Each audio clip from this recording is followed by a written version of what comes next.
Hello दोस्तों, मेरा नाम अभिषेक है। आज इस वीडियो में हम देखेंगे कि जो रूट में कोई अभाज्य संख्या रहती है, लाइक कि √2, √3, √5, ये सभी एक अपरिमेय संख्या क्यों होती है, ठीक है ना।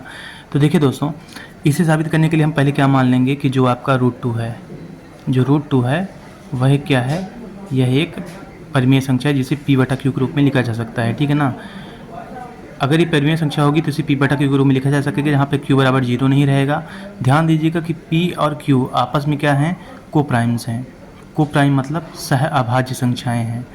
सह अभाज्य का मतलब ये हो जाएगा कि इनका जो कॉमन गुणनखंड है, ठीक है ना, वो कोई एक नहीं है। लाइक कि मान लीजिए कि 2 हो गया, 3 हो गया, ठीक है ना। तो ये कोप्राइम हैं आपस में, क्योंकि इनका एक के अलावा कोई गुणनखंड नहीं है। 3 हो गया, 8 हो गया, इसका जो गुणनखंड है 3 गुणा 1 है, इसका क्या है 2, 2, 2 है और गुणा 1 है, ठीक है ना। तो देखिए यहाँ पे 2, 2, 2 है और 1 है, और यहाँ पे 3 है, ठीक है ना। अगर यहाँ पे मान लीजिए कि 2 होता, अगर ये 6 होता तो 2, 2 आपस में कट जाता। इसलिए p/q के रूप में जो सिंप्लीफाइड रूप में आप लिखते हैं तो कोप्राइम नंबर्स होते हैं, ठीक है ना। तो ये कॉमन सी चीज़ है। अब आपको करना क्या, दोनों तरफ का आप स्क्वायर कर दीजिए, ठीक है ना। स्क्वायर करने पे मैं शॉर्ट में बताता जाऊँगा। 2 इधर आ जाएगा, स्क्वायर करेंगे तो इधर आ जाएगा p²/q²। अब यहाँ पे देखिए जो आपका q² है इधर आ जाएगा, ये बराबर रहेगा p²/2। इक्वेशन फर्स्ट दे दीजिए। देखिए है क्या कि मान लीजिए कि 4 का स्क्वायर है, ठीक है ना, और ये मान लीजिए कि 2 से डिवाइडेड है, 16 2 से डिवाइडेड है, ठीक है ना। तो जिसका स्क्वायर कर रहे हैं अगर वो डिवाइडेड है 16 से, तो 4 भी जिसका स्क्वायर हो रहा है वो भी 2 से डिवाइडेड रहेगा। अगर मान लीजिए कि 5 यहाँ पे होता और अगर ये मान लीजिए 2 से आप करते और ये अगर डिवाइड करेंगे तो देखिए टोटली ये डिवाइड नहीं होगा, क्योंकि 25/2 जो है डिवाइड नहीं होगा 2 से, जो इसका स्क्वायर है। तो इसका जो इसका रूट है 5, ये भी 2 से डिवाइड नहीं होगा।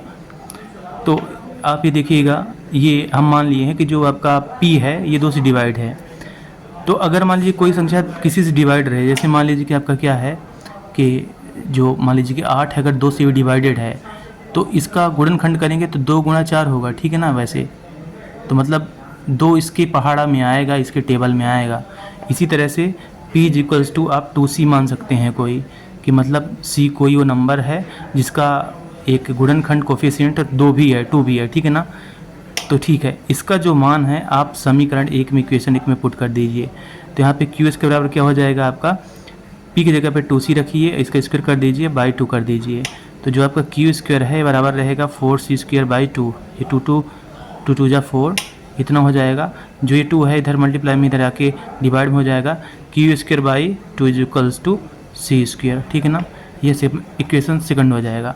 अब देखिए दोस्तों, इक्वेशन फर्स्ट में क्या है कि आपका p भी 2 से कट रहा है और 2 में क्या है q भी 2 से कट रहा है, लेकिन ये क्या है कोप्राइम या सह अभाज्य संख्याएं हैं। तो इसका मतलब ये कि इनका कॉमन जो है गुणनखंड नहीं होना चाहिए। इसीलिए क्या हो जाता है कि विरोधाभास की स्थिति हो जाती है ना, विरोधाभास की स्थिति हो जाती है। और तो इसलिए आपका ये जो रहेगा √2, ये आपका परिमेय संख्या नहीं रहेगा बल्कि अपरिमेय रहेगा, जिसे आप इरेशनल बोलेंगे।